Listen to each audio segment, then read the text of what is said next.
Hello guys, welcome back to the optin influencers. तो Ethereum का एक शॉर्ट मैंने आप लोगों के साथ डिस्कस किया हुआ था कुछ दिन पहले ही, और इसको बहुत बहुत बोरियत से था। पहला शॉट यहाँ पे बोला था, उसका आपका एसएल यहाँ कहीं पे हिट हो गया होगा। दूसरा शॉट मैंने आपसे बोला हुआ था कि इस एरिया के अराउंड ये जो येलो वाला है वो काफ़ी अच्छा रेजिस्टेंस एक्ट करेगा। तो वो जो एक्ट कर रहा है वो एक्चुअल में एक्ट कर रहा है और अच्छा खासा मूव भी दे रहा है। और इत्तेफाकन यहाँ पर अभी जब वीडियो मैंने बनाई तो उसी समय डाउनफॉल आया, इथेरियम में 2% का नीचे का मूव आया। तो शॉर्ट की पोजीशन आपकी प्रॉफिट में होगी। ऊपर का एसएल मैंने आपसे 12 से 50 के ऊपर, 1250 के ऊपर बोला था। तो जो भी प्रॉफिट आपका बन रहा है उसको ट्रेल करते रहो और उसका एसएल जो है इस कैंडल के जस्ट हाई पे लगा लो। क्योंकि देखो यही एक तरीका होता है, जब 4 आवर की कैंडल आप देख रहे हो तो इसके लगा लो, वरना एक काम करो, अपना यहाँ पर 4 आवर की जगह 1 आवर का लो और उसके अकॉर्डिंग आप अपना जो है लगा सकते हो एसएल, कि इसके अकॉर्डिंग लगाओ तो आपकी भी यहाँ पर प्रॉफिट हो सकता है। सिंपल सिंपल, ठीक।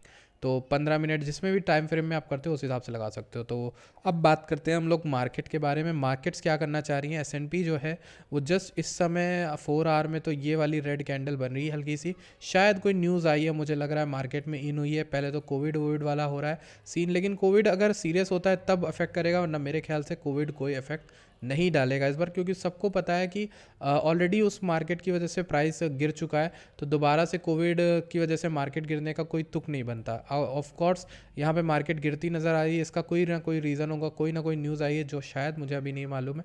मैं ज़रूर देखकर आपको बताऊंगा। तो नेक्स्ट हम बात करते हैं यहाँ पर किस कॉइन की। तो हम बात करेंगे यहाँ पर कुछ कॉइन्स की वगैरह वगैरह की। तो सबसे पहले हम डॉलर कॉस्ट इंडेक्स को देख लेते हैं क्या कर रहा है। डॉलर करेंसी जो इंडेक्स है उसका हम देखते हैं ये क्या कर रहा है। तो ये तो अपना यहाँ पर एक रेंज के अंदर फंसा हुआ है।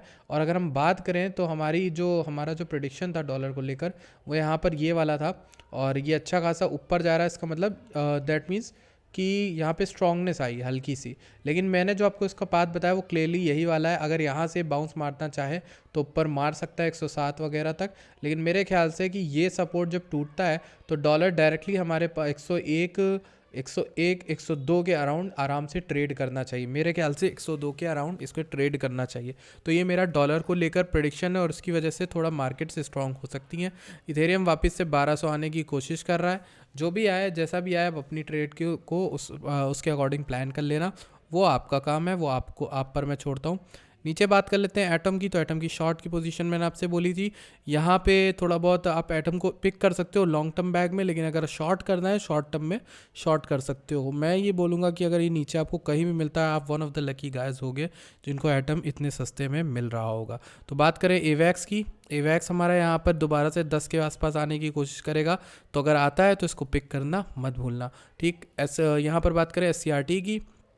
तो ये बाउंस जो दिया था इसने अभी रिसेंट में, उस बाउंस को यहाँ पर ये जस्टिफाई करने की कोशिश कर रहा है और थोड़ा सा नीचे की ओर आ रहा है। अगर ये लोअर लो बना दे इस एरिया को, जब तक तोड़ता नहीं है 58 सेंट्स को, तब तक ऐसे जो सीक्रेट है सीआरटी उसमें स्विंग किया जा सकता है। मतलब यहाँ पे लिया फिर बेचा, ऊपर यहाँ लिया फिर बेचा, ऐसे किया जा सकता है। 24 से 20% का प्रॉफिट तो इसमें होता ही होता है। तो अगर इस बार यहाँ पे इसको तोड़ देता है तो मेरे ख्याल से सीआरटी में आपको पोजीशन नहीं बनानी चाहिए। मतलब रखो लॉन्ग टर्म वाला बैंक जो है वो उसको रखे रहो, लेकिन यहाँ पर इसके नीचे फ्रेश बाइंग आपको नहीं करनी, ठीक। ये चीज़ याद रखना। मैटिक की बात करें तो मैटिक अभी डिक्लाइनिंग में है, 75 की तरफ आता हो दोबारा दिख रहा है। कहीं भी ग्रीन कैंडल बन सकती है और ऊपर की ओर खींच के ले जा सकती है। तो ये चीज़ याद रखना। ईवमॉस हमारा डिस्कवरी मोड में चला गया, इससे दूर रहो। यहाँ पर बात करते हैं हम लोग किस कॉइन की, रून की। तो रून आपका जो कॉइन है, जो आप लोग पूछते हो, कई बार पूछते रहते हो मुझसे, तो रून की बात कर लेते हैं। भाई क्या कर रहा है देखो, सिंपल भाषा में अपने ये डिस्कस किया था कि रून जो है इसके ऊपर का ब्रेकआउट देता है 1.6 के, तो हमारा अच्छा खासा यहाँ पर रून में रैली के संकेत आएंगे और रून की स्ट्रांगनेस दिखेगी। अब रून जो है क्या करता है, मिडिल लाइन 1.449 तक जाता है, जिसका मैंने आपको बोला था। शॉर्ट की पोजीशन भी हालांकि बोली थी, यहाँ से जाके तुरंत नीचे गिरने की कोशिश करता है, ठीक। तो ये एक चीज़ है, रून में ये हो रहा है, ये गड़बड़ हो रही, ठीक। तो अगर शॉर्ट की पोजीशन बनानी हो तो रून में शॉर्ट की पोजीशन बनाई जा सकती है। ऊपर एसएल यहाँ कहीं का पर लगाया जा सकता है 1.5 समथिंग, तो उस हिसाब से रून की पोजीशन लगाओ। वरना यहाँ पर मूवमेंट बहुत होते हैं रून में, तो इसलिए थोड़ा बहुत संभल कर यहाँ पर ट्रेड लेना अपनी। अगर हम बात करें बिटकॉइन की, तो बिटकॉइन थोड़ा बहुत हल्का सा वीक नज़र आ रहा है। लेकिन बात करें तो मेरे ख्याल से मुझे लॉन्ग मैक्रो पर्सपेक्टिव जो दिख रहा है वो बुलिश दिख रहा है। और मुझे लगता है कि यार बिटकॉइन का most of the correction over है and we can see a short squeeze definitely. क्योंकि बिटकॉइन में सब लोग शॉर्ट की पोजीशन लेने की कोशिश करते होंगे। मतलब देखो होता क्या है कि जब भी ऐसा कुछ होता है तो मार्केट इतनी बार बाउंस दे के ऊपर दे के नीचे आई है, ठीक, कई बार ये होता आ रहा है। यहाँ ऊपर जाके नीचे आती है, फिर ऊपर जाके नीचे आती है, ठीक, ऐसा कई बार हुआ है। नीचे ऊपर जाओगे तो 40 पे भी यही हुआ, 32 पे भी यही हुआ, 28 पे भी यही हुआ, ठीक। तो इसका मतलब ये है कि इस बार भी लोग एक्सपेक्ट करके बैठे होंगे कि भाई हम शॉर्ट करेंगे। तो यहाँ पे जिन्होंने शॉर्ट लिया होगा उन लोगों को यहाँ पर दिक्कत होने वाली, क्यों? क्योंकि हो सकता है शॉर्ट की कवरिंग आए और शॉर्ट का स्क्वीज जैसे ही आएगा यहाँ से मार्केट थोड़ा बहुत नीचे आएगा, फेक आउट देने की कोशिश करेगा, लोगों को बेवकूफ़ बनाएगा, हल्का सा नीचे जाके एसएल हिट करके तुरंत ऊपर की ओर रैली कर सकता है। ये मेरा जो अनुमान है। अब इसी को आप मैक्रो पर्सपेक्टिव में ले लो।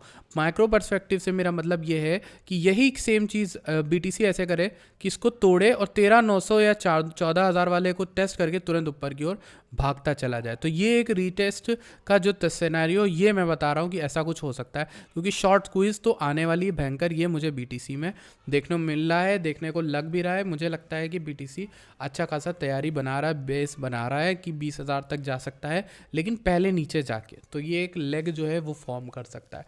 तो ये हमारी बिटकॉइन की एनालिसिस थी। और टोटल क्रिप्टो का मार्केट कैप 810 बिलियन आ गया। कहाँ ये कुछ दिन पहले 1 ट्रिलियन के अराउंड पहुंच गया था वापस से। तो यही एक बात है जो आपके दिमाग में मुझे लानी थी। तो अभी के लिए जो हमारा ये है एस&पी, ये डिक्लाइन कर रहा है, ये गिर रहा है। इसका मतलब यहाँ पर आपको शॉर्ट की पोजीशंस मिल रही होंगी बिटकॉइन वगैरह में और बाकी चीज़ों में भी।